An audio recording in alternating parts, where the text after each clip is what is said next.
was based on. But it's the fact that those guys took the best part of her.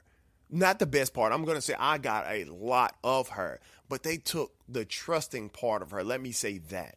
The trusting part of her, the part of her that would have confidence in a man that she cared about, that she could say, oh, baby, okay, you going to work? Well, you have a good day. Not say, okay, baby, you going to work? Don't talk to no girls when you there.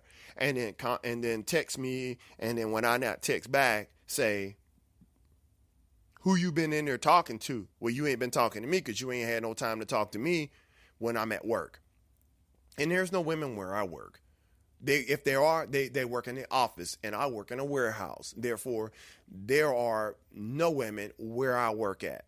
So there's no one to talk to. But in her mind, she couldn't think that I was that trustworthy when I showed her nothing that made her believe that she couldn't trust me. But it was the guys before that ruined it. The guys before that ruined it. So guys, listen, if you're in a relationship with somebody and it just ain't working out, be honest with that person. It just ain't working for you. Stack your bread up before you make this statement. If she stays with you, stack your bread up and then make that decision. And that way, just in case she says whatever she want to say, then you can say what you want to say. Okay?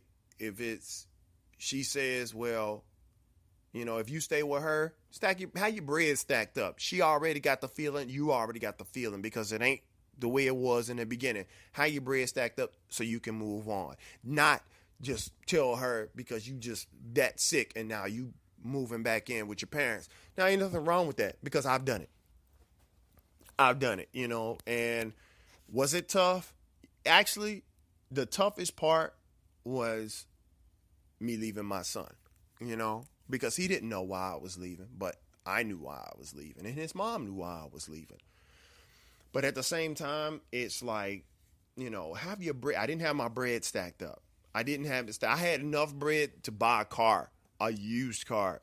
I mean, like a used car, So that's the money that I had because I didn't have anything. And that's me not having my shit together, So if you're going to be in a relationship with someone, be in that relationship genuinely. Be honest with that person 100%. There's nothing wrong with honesty. The worst thing you can do is to leave certain parts of your life out. Okay, I get it. If you went to prison, you went to prison.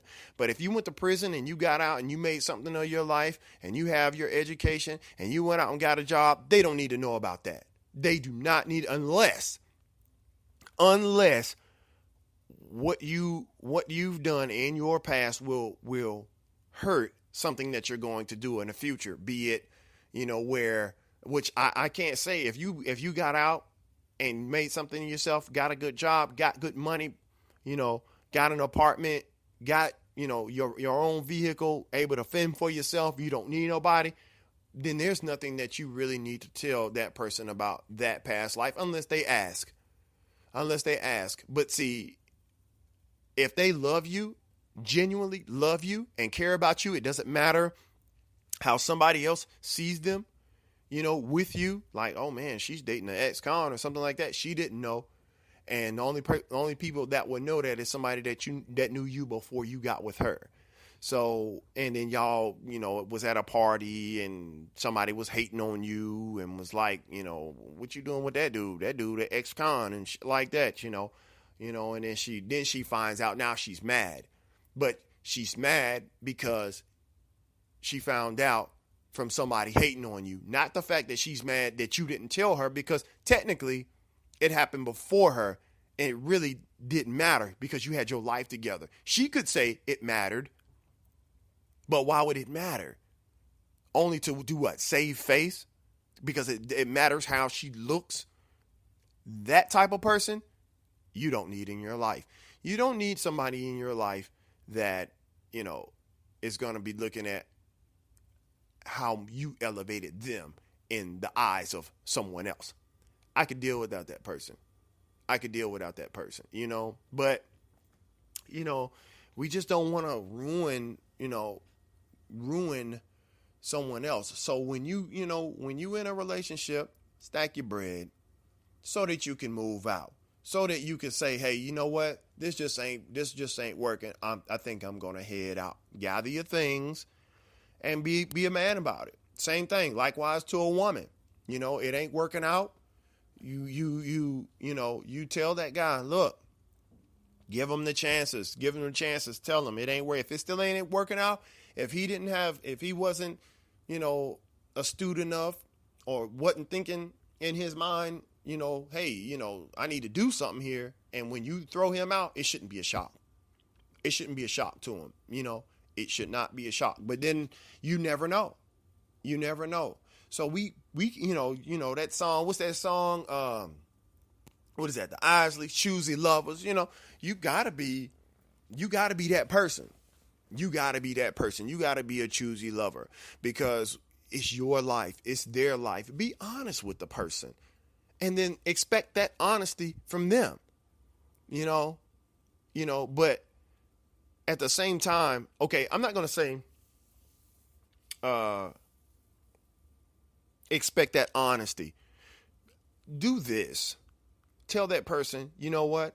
I want to start this relationship I want to be in a relationship with you, but I want to be 100% honest, and I want to be 100% upfront. I want to tell you my intentions in this relationship. Be it you don't plan to get married, but you want to shack up. Be it you don't want to get married, you don't want to shack up, but she got her space, you got your space. You spend time at her place, she spend time at your place. Have that. Be upfront with the person, and then they can respect you more, than you sitting there lying and telling them, oh, well, I got plans on, I want to be with you forever, and I want to be, that dude. I want to be that dude for you. I want to be your husband. And then later on down the line, you find out, she's snoring her sleep, and you're like, I don't want no part to this shit, because I don't snore in my sleep, or at least that I know, because hell, I'm sleeping. But if my sleep is being disturbed by someone else that is snoring in their sleep, then, you need to not, So there's nothing wrong with being upfront with a person with your likes, your dislikes. They're being upfront with you, their likes and their dislikes.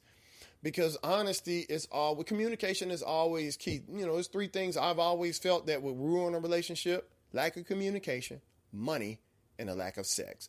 Those three things to me have always, I felt have ruined a relationship, because communicating to a person, we don't have enough sex, we don't have enough romance, we don't have enough touchy-feely time, we don't have enough, all of that gooey shit. We don't have enough of that. Telling that person that over and over and over and over and over, be it from either side, man or woman side, be it from either side. If you don't have enough of that in a relationship, that person is going to leave. That person, because they need that. We need that human interaction. We need to feel loved. We need to feel held. We need to feel appreciated in a relationship. So when you sit back and you think about certain things that bother you, in a relationship, be honest with that person. You want to be held. Okay. You're an affectionate person. You want affection. Hopefully that person is the same thing. If they are not, you might have an issue, because they might say, he too clingy, she too clingy. So you have to look at that thing. And then the money. Money is always the issue when, not always, money is a lot. I'm going to say money is 70% of an issue in a relationship. 70%, that's pretty high. You know what I'm saying? Okay, let's do it like this. Money is 40, sex is 50, or sex is 45, and communication is 15. Let's do that. Communication being 15. And communication could be Just communicating to that person how you feel. What do you want? What are your plans? What are your goals? What she's doing, what he's doing, what you want, what you like, what you don't like. Just communicating to that person. And that's why I say it's 15%. Money is 40. Money is 40 because you got women out here making this money. And then you got black men, white men, you got other men out here not making this money. So it's tough when you have someone that's making a lot of money and feeling like they carrying the house. They feel like they're carrying the house, and then you have, so that puts a strain on a relationship. You got somebody out here talking about, oh man, you broke. You a broke ass dude, or you a broke ass woman, and I can't live like this. I can't do this because you didn't have your shit together before you got in a relationship. I listened to I still do. I listen to the TK Kirkland show, and TK would always say, don't get in a relationship unless you got 25,000. And I'm like, damn, TK, 25 bands. But TK is saying, don't get in a relationship unless you got 25,000, because if you got 25,000, you can make a move if the relationship fall on its face. I get it. But then at the same time, it's like, okay, well, to him, that's a realistic number. TK make money, make bank. And he a fool out there. And I understand that. Me personally, I don't make that. But I get where he's coming from. So I can set my expectations. So when you look at a relationship, if you get a chance to listen to my show, okay, if you took the time out, you found me, on the podcast, and and this rings true to your heart and all that kind of stuff, look at what that number is for you. For TK, it's 25. Okay? For TK, it's 25. That means you got your shit together by the time you was looking for that relationship. And that's on both sides. So you got a gross, a nice, pad to fall on just in case, you fall out. So, when you look at it, and then when you look at it on the sex part is like, wow. Like I say, 45. The sex is 45. And it's kind of like, you got that person, both of y'all got needs. He's got needs. She's got needs. Whose outweighs the other? And then if her sex drive is higher than yours and you can't please her, she is out. Period. She is out. But if his sex drive is higher than hers, he's going to stick around hoping one day that he can get her to, her sex drive to come alive by doing X, Y, and Z. But if she don't have a high sex drive, then there's not much you really can do about that. You can't say, well, I want to do this to you. I want to do that to you. And that turn her on because her sex drive ain't that high. But like when I was with that Hispanic chick, she had a high sex drive. I had a high sex drive. We were literally having sex when we were together now in our relationship. And it's 365 days in a year. Okay. And when you say what, we were together, 900 days, give or take. I'm going to say out of the 900 days, how many times I had sex with this woman? We probably had sex